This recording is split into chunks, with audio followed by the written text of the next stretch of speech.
우리 화요일부터 금요일까지 저희 새벽에 지금 성경 통독을 나가고 있습니다. 그러면서 기도를 하고 있는데요. 오늘은 어, 드디어 갈라디아서를 나누는 시간입니다. 갈라디아서 약 6장 정도로 짧게 돼 있는데 한번 나눠볼게요. 지금 어, 여러분께서는 이 신약을 통독을 저와 함께 하고 있어요. 벌써 마태, 마가, 누가, 요한, 그렇죠? 벌써 다 마치셨어요. 그리고 역사서의 이제 사도행전도 마치셨고요. 자, 이제 서신서를 하고 있죠. 서신서는 바울 서신과 바울이 쓴 바울 서신과 그 외에 사도들이 쓴 일반 서신으로 나눠진다고 그랬습니다. 그런데 바울 서신을 순서대로 써놨다면 좋은데 분량대로 해놨어요. 그 말은 앞으로 갈라디아서가 6장 정도의 분량이었다면 앞으로 여러분 더 짧은 바울 서신들만 남았다 생각하시면 되겠죠. 네, 자 우리 로마서 봤고요. 예, 오직 믿음으로 말미암는 의로움, 고린도전서 교회의 아픔을 해결한 편지, 자 고린도후서 예, 사도 바울의 사도권을 의심하는 사람들에게 자신을 증명한 자서전적인 편지, 그리고 오늘은 갈라디아서를 하게 되네요. 갈라디아서는 어떤 내용일까요? 자, 갈라디아서는 사실 서신서들을 볼 때 가장 먼저 쓰인 서신서로 알려져 있습니다. 사도 바울이 선교여행을 이렇게 떠나죠. 네, 전체 화면 보기를 할게요. 자, 이렇게 1차 전도 여행을 할 때 이렇게 안디옥 지역에서 안디옥 교회에서 파송을 받고 시작하죠.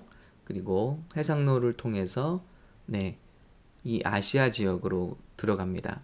그래서 복음을 전파해요. 그래서 사도 바울의 원래 계획은 아시아 지역으로, 자 동쪽으로 복음을 전파하는 거였어요. 그런데 하나님께서 나중 전도 여행 때 이쪽으로 트시죠, 방향을. 자, 이 그리스 지역으로 방향을 트시면서 유럽 쪽으로 먼저 복음이 전파되게 됩니다. 이때 아시아로 먼저 복음이 들어왔어야 되는데 그러면 아시아 쪽의 모든 부흥이 먼저 일어났을 거예요. 왜냐하면 부흥이 들어가는 곳마다 그 순서대로 모든 문명이 발전하는 그런 놀라운 일들을 보여줬거든요. 자,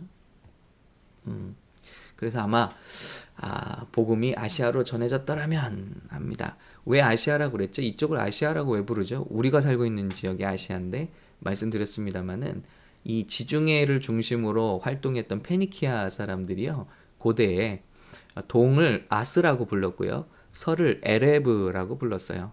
그래서 나중에 그 아스라는 동쪽이 아시아가 됐고요, 또 에레브 서쪽이 유럽, 예, 비슷하죠, 발음이? 유럽이 된 겁니다. 동서를 말하는 단어가 아시아, 유럽이에요. 그래서 지금의 터키 지역이 우리한테는 서쪽인데 이 사람들한테는 동쪽인 거예요. 그래서 아시아가 됐습니다. 나중에 우리가 살고 있는 아시아가 발견된 후로는 이 아시아를 소아시아라고 말하죠. 작은 아시아라고 이름을 붙이죠. 아무튼 사도 바울이 1차 전도 여행을 하면서 바로 이 터키 지역의 갈라디아라는 곳을 방문합니다. 여러분, 갈라디아는 어떤 도시 이름이 아니에요. 우리가 헷갈리면 안 되고요. 뭐 갈릴리 지역처럼 지역의 이름입니다. 갈라디아 지역. 이 지역의 이름이 왜 갈라디아인가 보니까 예전에 켈트족이 살았던 곳이네요. 켈트족. 그래서 로마인들이 아주 싫어했던 켈트족, 야만적이고 굉장히 폭력적인 그런 종족으로 알려져 있죠. 이 사람들이 살았던 지역이라 해서 갈라디아라고 합니다. 이 지역에 예를 들면 안디옥 비시디아 교회도 있고 이고니온, 더베, 예, 이런 곳을 방문하면서 교회를 세웠고 이제 사도 바울이 돌아오게 됐죠.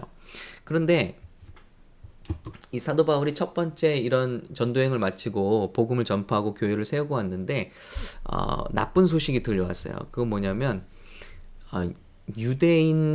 유대인으로서 예수를 믿은 사람들이 이런 교회들로 들어와서는, 바울이 개척한 교회들로 들어와서는 바울은 사도가 아니다. 이 계속 반복되는 바울의 지금 고통이에요. 어느 사도들보다도 더 사도다운 역할을 했고 또 교회를 세웠는데 그를 따라다니는 것은 항상 그는 사도가 아니다. 왜냐하면 베드로나 다른 요한 이런 사도들처럼 예수님과 함께 먹고 마시고 지내지 않았기 때문에 그는 사도가 아니다. 그런 거짓 교사들이 사도 바울을 성도들로부터 떼어놓는 그런 소문을 냈고요. 또 한 가지는 뭐냐면 유대인들이 예수를 믿고 나서도 자기 버릇을 고치지 못하는 거예요. 믿음으로 말미암아 자기들이 의롭다함을 받잖아요. 우리가 그런데 율법을 지키던 것을 자, 이 세 가지 할례 태어나서 할례 받는 것 그리고 정결한 음식을 먹는 어떤 정결한 의식 그죠? 먹는 거 그리고 세 번째는 그 의식을 지키는 것, 절기를 지키는 것. 이 세 가지를 자기들이 버리지 않아요. 그리고 이걸 지켜야만 구원을 받는다는 새로운 논리를 만드는 거예요. 그러니까 예수님이 우리를 위해서 그 죽으심 그것을 믿는 것만으로 구원을 얻는 것이 아니라 너희도 이방인인 너희도 예수를 믿었지만 유대인처럼 할례를 받아야 되고 정결한 음식만 먹어야 되고 그리고 세 번째 유대인들이 지키는 구약의 절기를 너희도 지켜야만 구원을 받는다고 굴레를 씌운 거예요. 성도들에게. 이 소식을 사도 바울이 듣게 됩니다. 그러니까 바울이 화가 났어요. 이걸 어디서 알 수 있냐면요. 그리고 편지에서 알 수 있어요. 편지에서 굉장히 격앙된 말투로 시작을 합니다. 자, 사람들에게 난 것도 아니요 사람으로 말미암은 것도 아니요 오직 예수 그리스도와 그를 죽은 자 가운데서 살리신 하나님 아버지로 말미암아 사도된 바울은 그러니까 보통 바울 서신을 보면 따뜻하고 이렇게 인사로 시작하는데 벌써 시작부터가 다르죠. 나 사도는 사람들이 세워준 거 아니다. 하나님께서 예수 그리스도를 말미암아 부활하신 예수님이 나를 만나주셨고 나를 이방인의 사도로 삼아준 것이다. 자기 자신의 사도권을 얘기하면서 시작하고 있죠. 그러면서 바로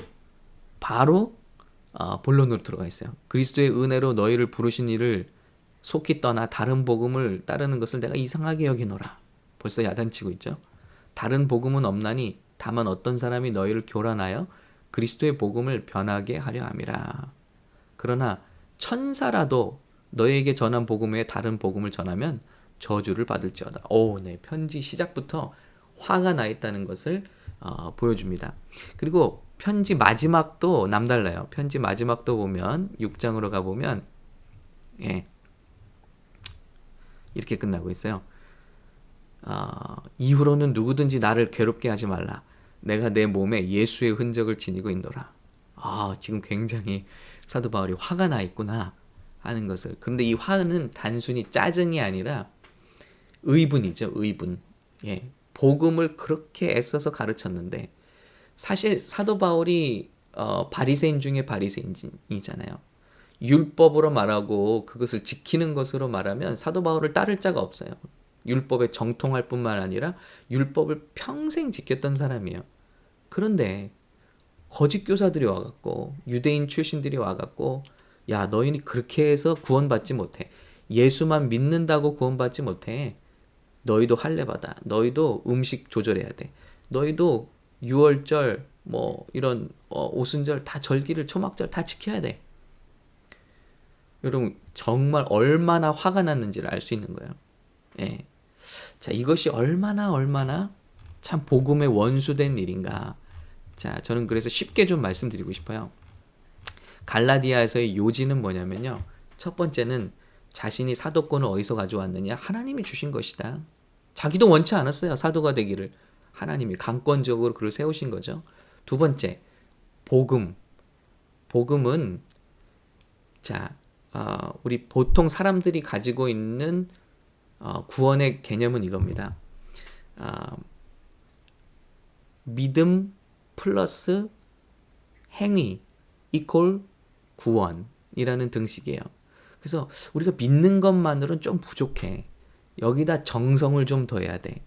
그래서 뭐도 지켜야 되고 무엇도 해야 되고 정성을 보여야 그것이 이퀄 구원이 된다는 등식이에요. 그런데 성경의 등식은 뭐냐면요. 구원, 구원, 믿음, 죄송합니다. 믿음 이퀄 구원 플러스 행위예요. 행위가 믿음 쪽에 가 있으면 전혀 다른 복음이 되는 거예요.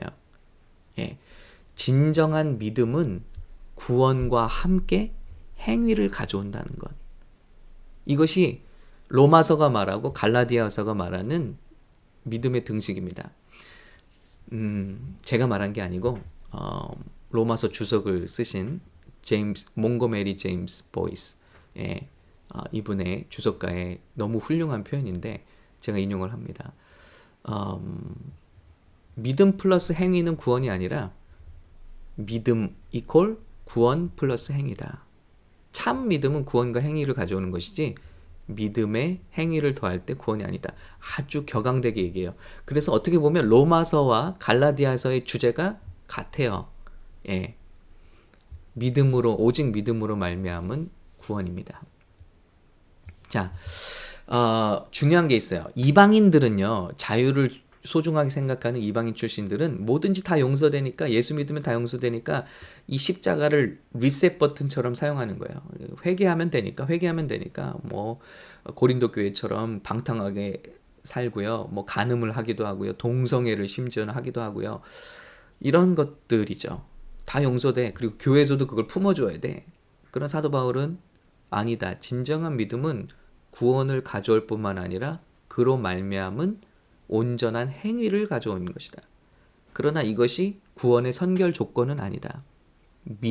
진정한 믿음이 그렇게 만드는 것이다 하고 계속 내내 이제 갈라디아서 증언하고 있습니다. 그래서 다른 복음은 없다. 1장에 내가 전한 거 외에, 그 복음 외에 왜 다른 복음을 전하느냐? 저주를 받을지어다. 네, 아주 강하게 말하고 있습니다. 그리고 사도 바울이 사도가 된 내력을 이렇게 말하고 있죠. 내가 유대교로 말하면 그 사람들보다 더 유대교를 철저하게 믿었던 사람이야. 내가 내 동족 중 여러 영갑자보다 유대교를 지나치게 믿어 내 조상의 전통에 대해 더욱 열심히 있었으나 뭐라 그러죠? 내 어머니의 태로부터 나를 택정하시고 그 은혜로 나를 부르시니가 이방의 그 아들 예수 그리스도를 전하기 위해 내 속에 나타나시기를 기뻐하셨을 때, 그리고 그에게 부활하신 주님이 나타나신 거죠.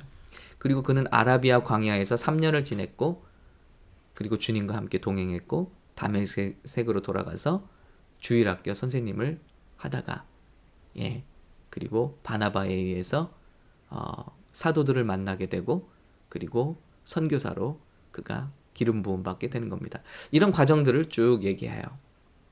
자, 그러면서 심지어는 2장에서는 자신이 그런 유대인이었지만 할례를 시키지 않고 이방인의 사도로 내가 쓰임을 받고 있다 하는 내용을 이렇게 말하고 있습니다. 그리고 심지어는 베드로를 꾸짖고 있어요. 베드로가 안디옥에 왔었나 봐요. 그런데 그때 이방인들 성도와 함께 밥을 먹다가 유대로부터 온 유대인 출신 성도들이 오니까 쓱 자리를 피했어요. 왜냐하면 자기가 이방인들과 밥을 먹는다. 이 당시에는 이게 굉장히 부자연스러운 거예요. 그 정도로 유대인들 사이에서는 쓱 피했습니다. 그러니까 12절 이렇게 말하죠. 야고보에서 어떤 유대인들이 이르기 전에 게바가 이방인과 함께 먹다가 그들이 오매 할례자들을 두려워하여 떠나 물러가매 남은 유대인들도 그와 같이 외식함으로 바나바도 그들의 외식에 유혹되었느니라. 아니, 믿음으로 말미암아 구원받았으면서 아직도 유대인들의 전통에 매여서 유대인들이 오니까 쓱 이방인과의 식사 자리를 피한 거예요. 그래서 비겁하다. 그리고 이것은 외식이다 라고 베드로를 책망하기까지 합니다. 그만큼 유대인 중에 유대인, 바리새인 중에 바리새인이었던 사도 바울은 구원은 그만큼 율법으로 말미암는 것이 아니다. 무엇을 먹고 마시는 것이 아니다. 라는 것을 증거하고 있는 거예요. 자, 16절입니다. 사람이 의롭게 되는 것은 율법의 행위로 말미암음이 아니요 오직 예수 그리스도를 믿음으로 말미암는 줄 알므로 우리도 그리스도 예수를 믿나니 이는 우리가 율법의 행위로서가 아니고 그리스도를 믿음으로써 의롭다함을 얻으려 함이라. 율법의 행위로서는 의롭다함을 얻을 육체가 없느니라. 여러분, 전도팀이 전도를 하다 보면 당신은 왜 구원받았습니까? 그렇게 느낍니까? 하면 저는 교회를 다녔고 어려서부터 교회를 다녔고 율법을 지켰고 11조를 했고 주의를 지켰기 때문입니다. 봉사를 많이 했기 때문이다. wrong. 틀린 답이라. 예. 근데 많은 이들이 그렇게 믿고 있고, 혹은 구원을 왜 못 받습니까? 당신은 예수를 믿는다고 하는데 왜 구원을 받지 못합니까? 예, 저는 아직도 하지 못하는 일들이 있고 주일도 제대로 못 지키고, 예, 제가 이런 것 저런 것을 봉사하지 못하기 때문입니다. 그것도 잘못된 대답이라는 거죠. 굉장히 많은 사람들이 교회를 다니면서도 두려워하고 있고 확신을 갖지 못하고 있는데, 성경은 예수님께서 우리를 위해서 저주를 가져가시고 죽으신 그 사실, 그리고 부활하신 그 사실을 마음속에 믿고 그 예수님을 내 삶의 주인으로 영접하는 순간 구원이 우리에게 참 구원이 임한 것이며, 그 구원의 결과는 어떻게 체크할 수 있냐면 그의 삶에 변화가 일어난 것으로 확인할 수 있다. 네, 이것이지 어떤 봉사나 노력이나 율법을 지키는 것이 전제 조건이 아니라는 것입니다. 그러면서 그 유명한 말씀이 나옵니다. 내가 그리스도와 함께 십자가에 못 박혔나니 그런즉 이제는 내가 사는 것이 아니요 오직 내 안에 그리스도께서 사시는 것이라. 이제 내가 육체 가운데 사는 것은 나를 사랑하사 나를 위하여 자기 자신을 버리신 하나님의 아들을 믿는 믿음 안에서 사는 것이라. 흔히 이 구절을요, 자기를 부인하는 구절로 사용하고 있어요. 그런데 어떤 맥락에서 나온 구절인가를 보면 달라져요. 이 구절은 자기 부인하기, 그걸 드러내기 위해서 쓴 구절이 아니라, 내 과거의 사람은 그리스도와 함께 십자가에 못 박혔고 내가 구원을 받고 살 수 있는 유일한 근거는 자기 자신을 버리신 하나님의 아들을 믿는 믿음 안에서 사는 것이다. 내가 그 믿음 안에서 살고 있기 때문에 구원을 받는 것이지, 예, 내가 어떤 율법을 지켜서 구원을 받는 게 아니라는 것을 강조하기 위해서 이 말씀을 썼다는 거예요. 자기 부인 그 내용보다는 믿음 안에서 사는 것, 이것이 내가 구원받은 은혜다라는 걸 드러내기 위해서 썼다는 거예요. 자, 그리고 그들을 계속 꾸짖습니다. 너희가 이같이 어리석으냐? 성령으로 시작했다가 이제는 육체로 마치겠느냐? 그래서 할례를 다시 받으라고 그래요. 정결한 음식만 먹으라고 그래요. 그래야 구원받는다. 아니죠. 그렇게 한다는 것은 육체로 마치는 거예요. 성령으로 시작했다가, 영적으로 시작했다가 육체로 마치는 거예요. 자, 그리스도께서 우리를 위하여 저주를 받은 바 되사 율법의 저주에서 우리를 속량하셨으니 기록된 바 나무에 달린 자마다 저주 아래 있는 자라 하였음이라. 예수님이 왜 달리셨냐? 율법으로도 어찌할 수 없는 죄의 문제를 해결하시기 위해서. 그 이유는 그리스도 예수 안에서 아브라함의 복이 이방인에게 미치게 하고, 자, 중요한 말씀이에요. 아브라함의 복이 이방인에게 미치게 되는 이유는 예수님께서 죽으셨기 때문이다. 그러니까 이방인들도 유대인들과 같이 똑같아요. 기준은 똑같아요. 예수 그리스도로 말미암아 구원을 얻었다. 저와 여러분도 믿음으로 아브라함의 자손이 된 것입니다. 할렐루야. 그러므로 구약의 하나님의 백성들에게 약속된 모든 축복과 권세가 이방인인 저와 여러분도 믿음으로 말미암아 받게 되었다는 거야. 예수 그리스도로 말미암아, 또 우리로 하여금 믿음으로 말미암아 성령의 약속을 받게 하려 함이라. 유대인들에게만 제한되었던 성령의 임재가 오순절 성령 임재 사건으로 이제는 믿는 모두에게, 심지어는 이방인들에게 다 약속되었다. 우리는 예수님으로 말미암아 하나님의 자녀가 된 것입니다. 할렐루야. 자, 그런데 아무도 이렇게 구원받은 사람들에게 굴레를 씌울 수 없다. 이것 해라, 저것 해라. 구원받기 위해서 이것 해라, 저것 해라 할 수 없다는 거예요. 자, 그러면 율법을 왜 주셨습니까? 4장에 이걸 말하는 거예요.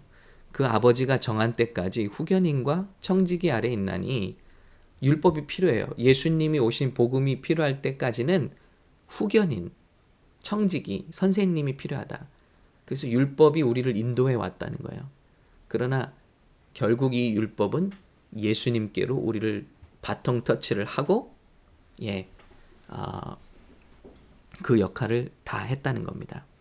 그래서 율법도 유익한 것이죠. 선한 것이죠. 거룩한 것이죠.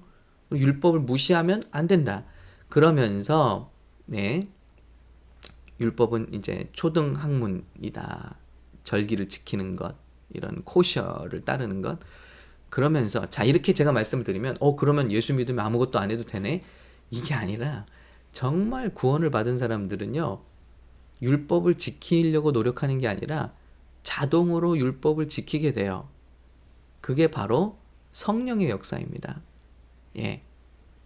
자, 그것이 갈라디아서 5장에 나오는 비로소 성령의 열매예요. 자, 그 유명한 말씀이죠.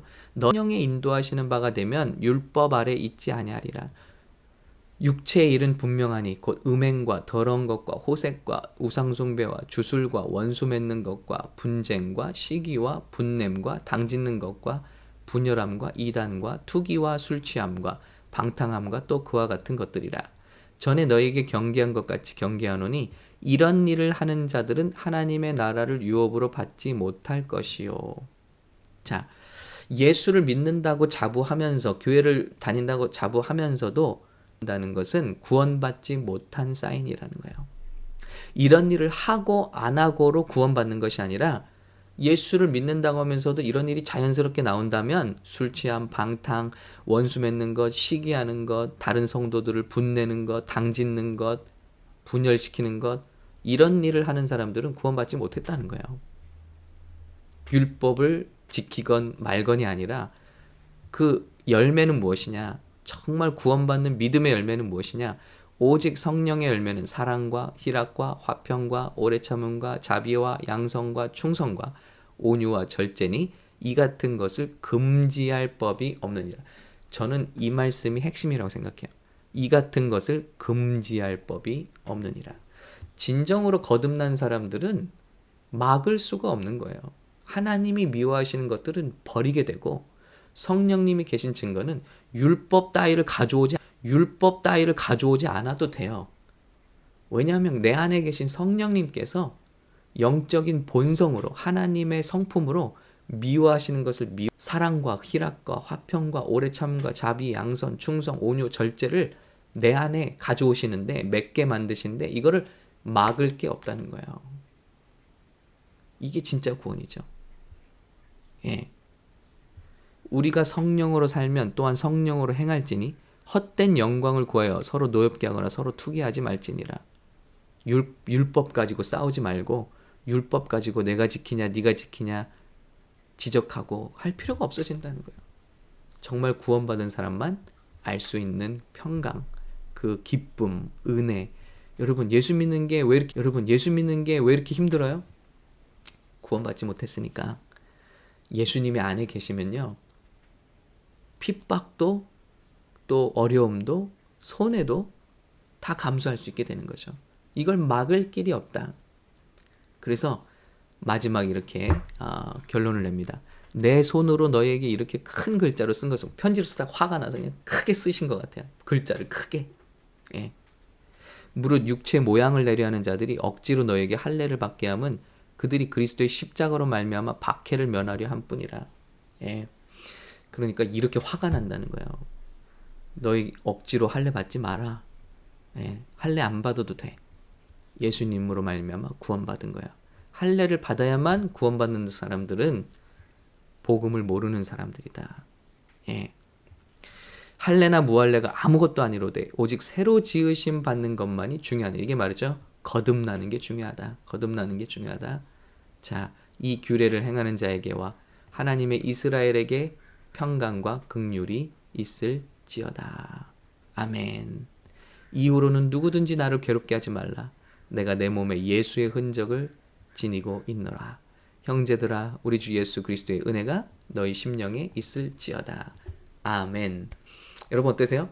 듣고 보시니까 로마서랑 일맥상통하죠. 이런 믿음으로 말미암는 구원을 총정리해서 로마 교회에 보낸 교리 편지가 바로 로마서입니다. 그런데 우리 성경책에는 로마서가 먼저 나와 있기 때문에 우리가 로마서를 보지만 사실은 갈라디아서가 로마서의 원조에 해당한다. 그리고 마틴 루터, 종교개혁가 마틴 루터는 이 갈라디아서를 자신의 아내와 같은 성경이다라고 아꼈다고 해요. 예, 그렇죠. 마틴 루터도 같은 백그라운드를 가진 사람이죠. 여러분께 말씀드립니다. 여러분의 구원은 무엇으로 말미암았습니까? 그리고 여러분은 그 구원을 확신하고 계십니까? 저와 여러분은 그 누구도 율법을 지키는 것으로 하나님 앞에 자부할 수 없고 거룩하게 될 수가 없습니다. 율법은 우리를 예수님께로 회개로 이끄는 도구입니다. 주님께로 이끄는 길입니다. 율법이 우리를 결코 깨끗하게 하지 못합니다. 저와 여러분이 구원받게 된 것은, 저와 여러분이 하나님께 기도할 수 있게 된 것은 오직 십자가에서 저주가 되시사 우리의 저주를 담당하시고 우리의 모든 죄와 모든 죄의 목록들을 다 해결해 버리신 예수 그리스도의 그 죽으심과 그분이 하나님 되심으로 부활하심을 이 믿음에 하나님께서 구원을 약속하셨다는 것을, 그리고 저와 여러분이 그것을 믿는 순간, 예수 그리스도의 보혈의 능력을 믿는 순간, 십자가의 능력을 믿는 순간, 저와 여러분은 그 어떤 이 세상의 죄악에서도 깨끗해지고 회개하는 순간 우리는 주님의 아들과 딸이 되었다는 것을, 그래서 그 사랑을 끊을 것은 이 우주에 아무것도 없다는 것을, 로마서 8장의 말씀처럼 이 우주에는 그 하나님의 약속과 사랑에서 저와 여러분을 그 구원에서 끌어내릴 수 있는 것이 아무것도 없다는 것을 이 시간 믿으시기를 예수님의 이름으로 축복합니다. 그리고 이것을 믿으시는 저와 여러분에게 아들까지 값없이 주신 하나님께서 그 무엇도 주시지 않겠습니까? 이 믿음을 가지고 기도하실 때 우리는 놀라운 하나님의 믿음으로 말미암는 하나님의 도우심을 받는, 응답을 받는 놀라운 기도의 사람이 될 줄로 믿습니다. 오늘날 많은 사람들이 같이 기도를 해요. 그런데 어떤 사람은 큰 능력을 가져오는 기도자가 되고 어떤 사람은 그렇지 못할까요? 이 복음을 믿는 것, 예수님을 어떻게 믿고 하나님을 믿는 것, 제가 오늘 정말 종처럼 구하는 사람이 있는가 하면 아들과 딸로서 하나님 앞에 담대히 나가는 사람이 있는 거죠. 믿음의 차이죠. 예, 큰 믿음으로 오늘 아들까지도 아낌없이 주시니가 너희에게 다른 것을 은사로 주시지 않겠느냐. 다른 말로는 선물로 주시지 않겠느냐. 먼저 그 나라와 그 의를 구하라. 그리하면 이 모든 것은 너에게 더하시리라. 그분이 누구십니까? 그 나라와 그 의가 누구십니까? 예수 그리스도로 말미암는 구원이요, 예수 그리스도로 말미암는 의인 것입니다. 우리 이 사실을 믿고 믿음으로 담대하게 행하시는, 모든 마귀 사단의 거짓말들을 다 뿌리치시고 믿음으로 승리하시는 저와 여러분 되시기를 예수님의 이름으로 축복합니다. 기도하겠습니다. 주님, 우리 성도님들을 믿음으로 충만케 해주세요. 어떤 일에도 흔들리지 않게 도와주시고 어떤 마귀 사단의 정죄에도 흔들리지 않게 도와주시고 이것저것을 행하라는 율법주의에 흔들리지 않게 도와주시고 오직 예수 그리스도의 십자가와 그 보혈의 능력, 부활의 능력, 약속, 그리고 성령의 충만함을 받아 우리가 행하는 자들이 되게 해주세요. 이 시간 성령의 충만을 사모하는 분들이 있습니다. 간증이 넘치게 하시고 그 기도하는 자리마다 성령을 한량없이 부어 주시옵소서. 이 참된 복음을 곳곳에 증거하는 우리가 되도록 축복해 주세요. 주님 사랑합니다. 감사합니다. 우리 죄를 위하여 죽으시고 부활하신 예수 그리스도의 이름으로 간절히 기도합니다. 아멘. 함께